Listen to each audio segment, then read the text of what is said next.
you ready to get ignited? Thank you. Yes. Yes.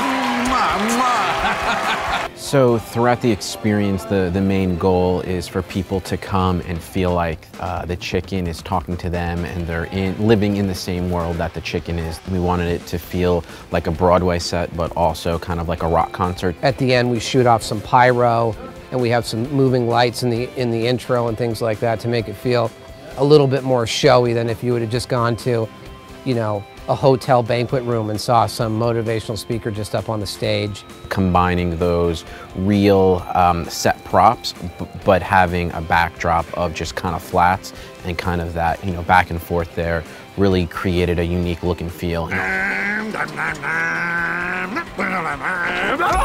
We worked initially off of artwork and doing some reference, looking around different types of chickens. Then we started the sculpting process for like the head, the beak, and the legs. We had to come up with these little appliances, which is kind of like a makeup technique where you take something that isn't on the original and you have to mount it to it. On this one, we're working above and below the deck. We have slots that the feet will be rotted through, so somebody's below the deck controlling the feet. One person will be up above controlling the body and controlling the head motion. The real challenges to using the puppet from a shooting standpoint is that the puppet is very limited in the way that it can walk, how much distance it can cross. On the stage, we have the shooting boards, and then basically the shooting boards are kind of a guide. It's really hard to dictate exactly the framing until we're actually here on set and moving the camera around the stage and sort of finding the angles that work best with the chicken's performance. Love you too.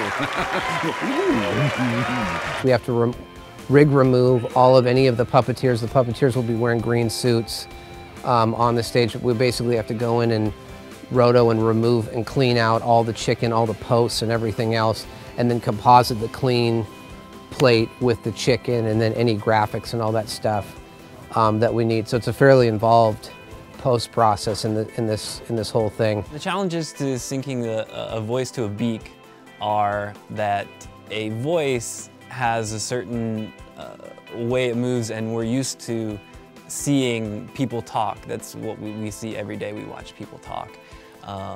But the way a chicken moves its beak, it doesn't exactly have the same breath or the same expression, the same O sounds, A sounds. It's kind of a challenge to try to get it to fit into something that's just kind of squawking up and down and up and down. Yes! Yes! Yes! Mwah, mwah. Yes! Thank you. Okay. Shh. The coolest thing about this project overall is the content. But from an interactive standpoint, what's really cool is that we're taking that content and personalizing it for the user.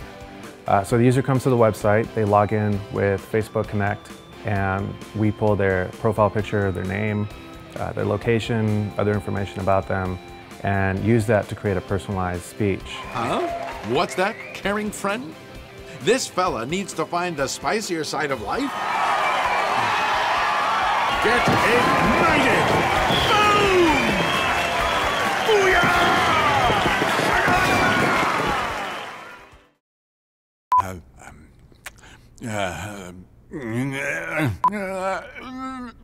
Fuck.